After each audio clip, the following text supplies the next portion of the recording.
Haleluya, puji Tuhan, salam sejahtera bagi kita semua Bapak Ibu keluarga besar GPDI LCAD Magelang. Kita kembali berjumpa dalam Renungan 79, tetapi sebelumnya kita akan bersama-sama kita mengucapkan salam revival. Salam revival, saya berubah, saya berkarya, saya menjadi berkat. Puji Tuhan, mari kita akan sama-sama langsung membuka Alkitab kita di dalam Amsal 28 ayat 16. Demikianlah bunyi firman Tuhan. Seorang pemimpin yang tidak mempunyai pengertian keras penindasannya, tetapi orang yang membenci laba yang tidak halal memperpanjang umurnya. Puji Tuhan, saya memberikan tema hari ini adalah dua hati. Nah, pilihan hidup tentu saja setiap hari itu diperhadapkan kepada kehidupan kita, Bapak Ibu. Bagaimanakah kita meresponi atau menjalani hidup ini, baik dalam keadaan susah maupun dalam keadaan senang, baik dalam keadaan sulit maupun dalam situasi yang mudah yang kita bisa lalui setiap harinya. Kita diperhadapkan bagaimanakah sikap hati kita waktu menghadapi segala sesuatu yang ada di depan kita. Apakah kita memiliki hati sebagai hati yang lalim atau memiliki atau menjadi orang yang bijaksana. Nah, dua hati ini saya catatkan adalah lalim dan bijaksana. Karena di dalam ayat pokok kita tadi, seorang pemimpin yang tidak mempunyai pengertian keras penindasannya, tetapi orang yang membenci laba yang tidak halal memperpanjang umurnya. Itu sebabnya karakter di dalam kehidupan kita itu terbiasa ada orang-orang yang memiliki hati yang lalim, ada orang-orang yang memiliki hati yang bijaksana. Nah, lalim memiliki kata sinonim atau persamaan. Ada banyak sekali persamaan, tetapi saya hanya mencatat beberapa saja. Sinonim dari kata lalim: kejam, sadis, biadab, sewenang-wenang, buta hati. Nah, dari persamaan kata lalim ini menunjukkan karakter atau sifat seseorang yang tentunya sifatnya pasti mengarah kepada kejahatan. Karena apa? Sadis, biadab, sewenang-wenang, buta hati, kejam, ini adalah perbuatan-perbuatan yang sangat jahat dan tentunya memiliki pengaruh yang tidak baik bagi orang-orang yang ada di sekitarnya. Seperti dalam pembacaan di ayat pokok tadi, seorang pemimpin yang tidak mempunyai pengertian keras penindasannya. Ini adalah sifat atau salah satu tindakan yang berhati lalim. Keras penindasannya, ini adalah merugikan orang lain. Dalam terjemahan yang lain, kalau saya mencatat Amsal 28 ayat yang ke-16 dalam terjemahan sederhana Indonesia, di sana, bila seorang yang tidak bijaksana menjadi pemimpin, dia akan menindas orang-orang di bawahnya. Ini adalah perbuatan lalim. Seorang pemimpin yang lalim, dia tidak berbuat yang baik, dia semena-mena, hatinya keras, bahkan mungkin apa yang dilakukannya hanyalah semata-mata melakukan sebagai seorang atasan yang tidak mengerti bagaimanakah keadaan orang-orang yang ada di bawahnya. Menindas, ini adalah salah satu contoh dari kelaliman. Nah, kelaliman ini yang bersifat menekan orang lain, penindasan ini bersifat menindas orang lain atau menekan orang lain secara berlebihan. Nah, satu contoh, memberi pekerjaan yang berlebihan dengan memberi upah yang tidak layak, tidak sebanding dengan apa yang dikerjakannya. Ini adalah merupakan sebuah penindasan. Contoh lain juga, menguasai harta orang lain yang tidak menjadi haknya. Ini juga adalah penindasan. Nah, itu sebabnya kita tahu yang seperti apa yang kita lakukan. Apakah ini termasuk dari sikap-sikap yang lalim ataukah tidak? Kita dapat belajar melalui renungan hari ini.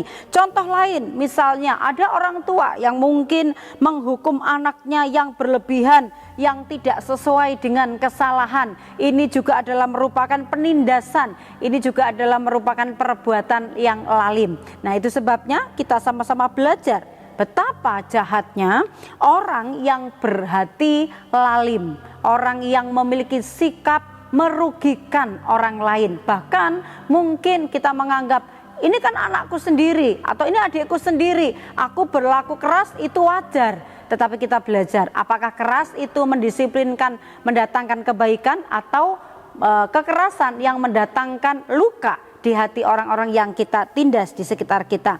Itu sebabnya sangat disayangkan apabila ada para orang tua menindas anak-anak mereka karena merasa orang tua memiliki kekuatan, orang tua memiliki kelebihan.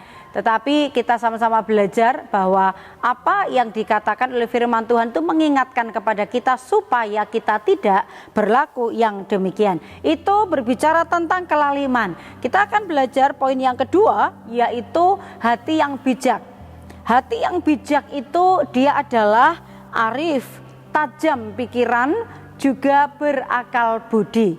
Apa yang dikerjakan oleh orang-orang yang bijak, orang arif berakal budi, dia pasti tidak akan sembarangan di dalam mengambil sebuah tindakan atau sebuah keputusan. Misalnya dalam berkata-kata, sebelum dia memperkatakan atau mengucapkan kata-kata yang dilontarkan dari mulutnya, maka dia akan berpikir terlebih dahulu sebelum mengucapkannya. Apakah perkataannya itu bisa dimengerti orang lain, ataukah bisa membuat orang salah mengerti sehingga mereka bisa jadi tersinggung? Atau perkataan kita tajam, melukai, merugikan, atau membuat perasaan orang lain itu menjadi tersinggung, tidak enak dan lain sebagainya. Ini adalah contoh-contoh orang yang tidak bijak. Kemudian dalam hal pekerjaan, dia akan berpikir terlebih dahulu sebelum dia mengerjakan pekerjaan dia. Baik buruk dari hasil yang akan dia kerjakan, dia akan pikirkan sedemikian rupa. Itulah orang yang bijak. Amsal 3 ayat 21, di sana dikatakan, hai anakku, janganlah pertimbangan dan kebijaksanaan itu menjauh dari matamu, peliharalah itu. Kalau poin pertama kita tadi belajar atau melihat sinonim daripada orang-orang yang lalim, ini adalah orang-orang yang berlaku keras, orang-orang yang memiliki sifat yang jahat, yang kejam, merugikan orang lain. Tetapi di dalam poin yang kedua kita belajar tentang bijak ini, firman Tuhan dikatakan janganlah kebijaksanaan itu menjauh dari kehidupan kita. Peliharalah itu. Memelihara hati yang bijak sama dengan kita memelihara kekayaan yang tidak terlihat. Karena kekayaan harta benda, kekayaan secara materi itu bisa habis, bisa saja memang terlihat secara kasat mata, tetapi itu tidak menjamin seseorang apakah hidupnya bijak atau tidak. Tetapi harta kekayaan berupa kebijaksanaan itu adalah kekayaan yang memang tidak terlihat oleh mata, tetapi dia memiliki pengaruh dan dampak yang luar biasa.